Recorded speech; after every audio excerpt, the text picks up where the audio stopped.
My name's Lee Green.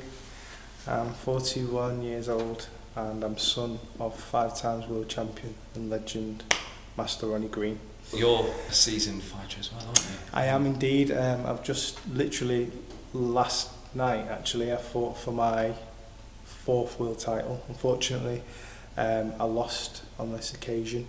My dad decided to end the bout after the 3rd round through heat exhaustion basically. It was the right decision made in the end. I wanted to carry on because I've got the heart of a lion, but I fought against one of the top guys in the world. He's beat people from all over the world, top guys from this country as well. And after a 9-year layout, I got in there and gave him a tough run for his money against all the odds. Really enjoyed it. Great being back in the ring after 9 years, and the guy's just fought one of the top Thais in the world as well, Sanchai. He's a legend of the art, and he lost on points decision. But although I'm gutted for obvious reasons, I'm quite happy with my overall performance based on the fact that I did sort of struggle with weight. Only the last few days I was on weight, but unfortunately the last week chilling out I went and swam for a bit and in the jacuzzi, put on a bit of extra muscle mass that I didn't need, and I was holding a lot of water, so I sort of struggled with the weight on the day before. I had to cut weight, lost 3 kilos, and then there was a bit of a misunderstanding with the weight, so I ended up going in the sauna on the day of the fight as well, and then not eating for 30 hours apart from a little bit of sushi, and that took its toll in the bout, unfortunately. And like I say, come the end of the 3rd round, my dad decided, look, you know, safety comes first, and I respected him for that. So we've got a rematch on the cards. The promoter was buzzing about the bout. Everyone was happy. I'm happy with my performance, even though, you know, I wasn't 100% fit in terms of exhaustion wise. But I really enjoyed being back in there. It was my first fight in the cage as well for the World Combat Fighting Championships, which is linked to the UFC. So good promotion for the future, and good promotion in respect of my students for the future too. And it just gave me that urge to get back in the ring, basically. So how come you had like a 9-year long story. A lot to do with commitment to family. I've got a 13-year-old daughter, and I've got a daughter, well, she'll be 13 at the end of November, and my other daughter is 2 on Wednesday. My first daughter, I was with her mum for 16 years, we split. I used to own this place, this used to be my gym. Unfortunately I had to sell it due to issues with regards to her, but I'm still here, still teach, I'm doing all my personal training. And then my ex-partner, who I was with for 3.5, 4 years, we split up earlier in this month, and that had a lot of effect on what was going on with this bout that I've just had as well. There's a lot of personal issues. I've not seen my daughter for 14 weeks, and that's going through court and this, that and the other. So I had all that playing on my mind as well, which wasn't the ideal preparation for a world title fight. I did have a conversation with my my opponent, actually, funny enough. We were sat in the sauna.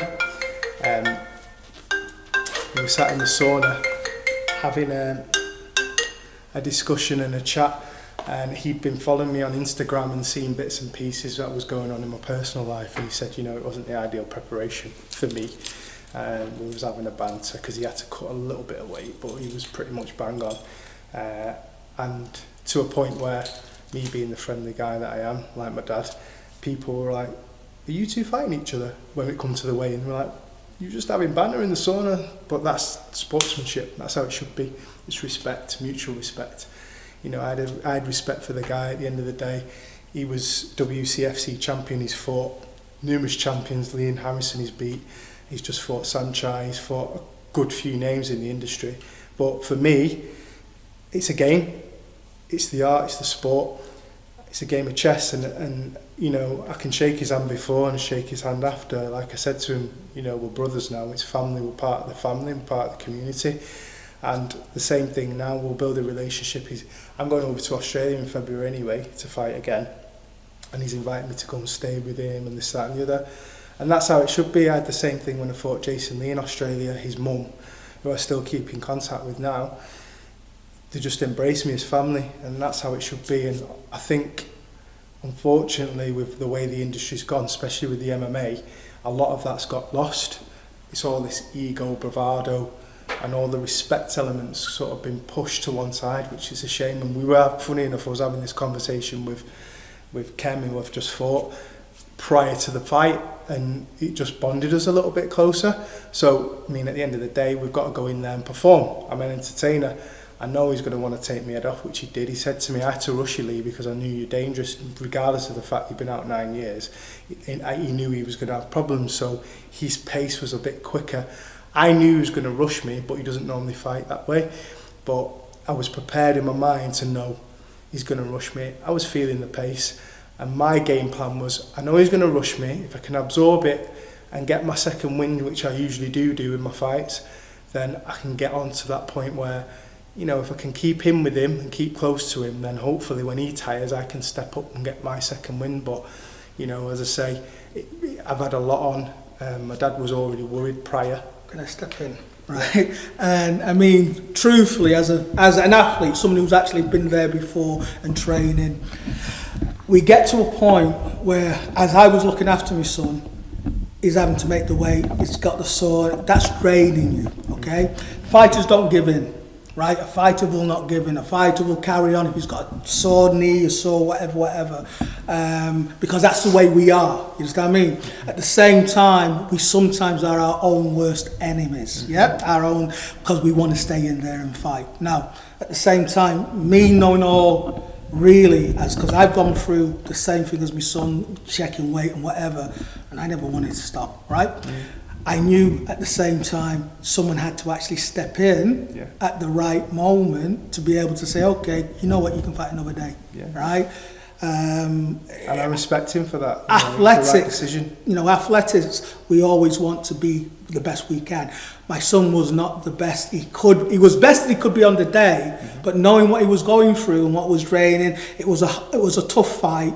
Okay, it was one of those fights which he needed to be 100%. He lost the weight, but yet also at the weight he had to walk into the fight. So as he made the weight, he couldn't put the weight, and he hadn't even eaten. You get what I mean? So you knowing all these different things which is going through your head, he had no energy. Now the concept is what do I do? Do I let him carry on, or do I actually say, okay, knowing what you are dealing with, do I actually approach it in a way to say, right, this one we ain't going to be winning. On the day, the lad was definitely fit, better in the concept of fitness, and that's what he was lacking. His technique, we had no qualms about, but he was not. It's like driving a car. He had no fuel, and that's what made me say, okay, right, this is it. Yeah, I'm the man who's going to be saying he's the boss. No, so you know what I mean. And I but respect him for that. it was an exciting fight, and everybody said it was an exciting fight because Lee hit him, caught him. The guy caught Lee. It was one of those fights, really. But I just knew he had no energy. You know what I mean? And considering that he had to make the weight, no excuses because he got in there, and he fought the best he could be. On the day, he fought someone who was stronger than him in that stamina and everything like that, and he was a good champion. There's no doubt about it. So it's like what the game says. It's win or lose on the system. But you know what? It's like me, when I got in that ring, I knew I was going to go and do 100%, and if I didn't win the first time, you know what? I've always said I'll be back. It's like the Arnold Well, thing. it's like I said to him, you won the battle, but you've not won the war. And at the end of the day, I live to fight another day.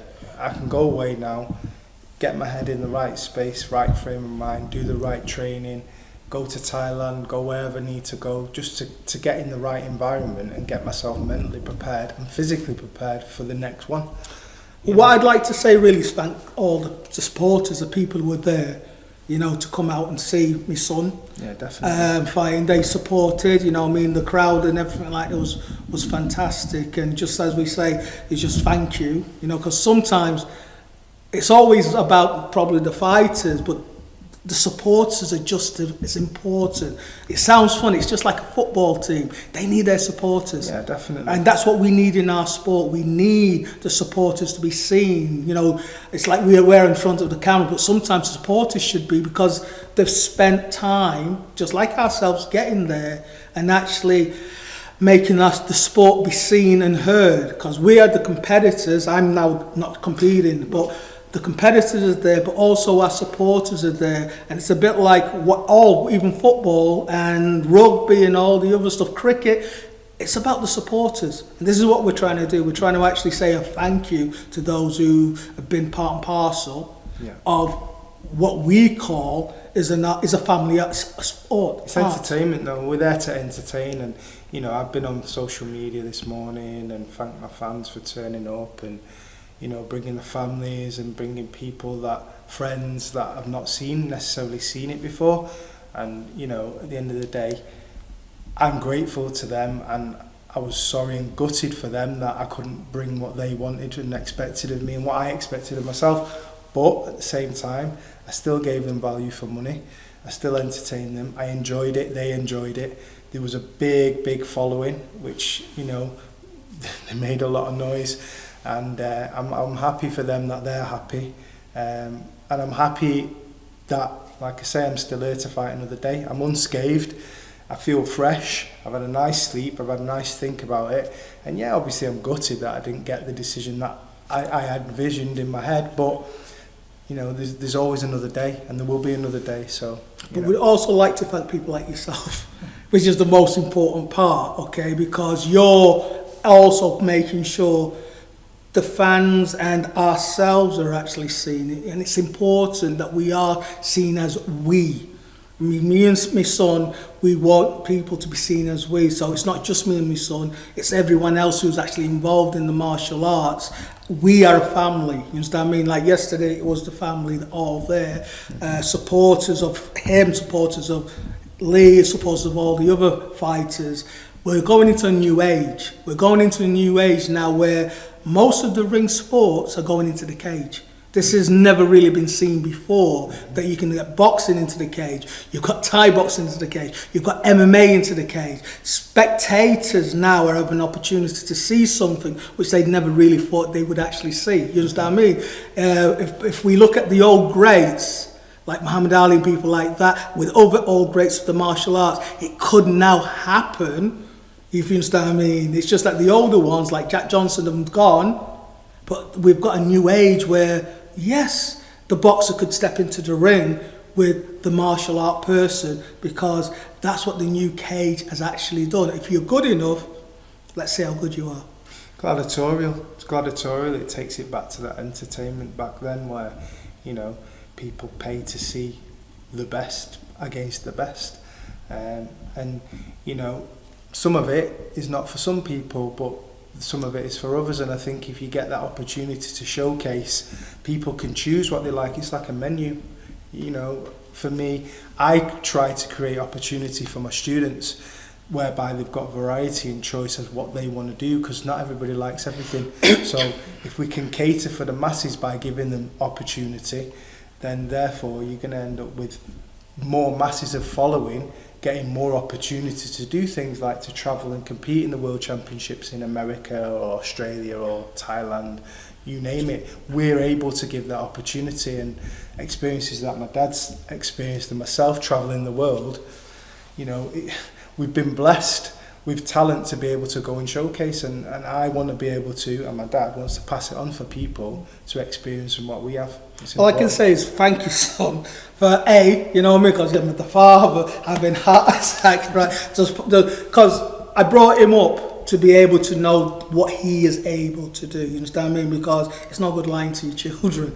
But I would say thank you, really, you know, for being the person you are. Okay, and actually carrying on and doing the same thing what I've been trying to do. Yeah, but then for the it next works generation. both ways. That I've got to thank you, well, because at listen, the end of the day, you know, I wouldn't be here if it wasn't for you. So well, you know, it works both ways. For sure. Okay.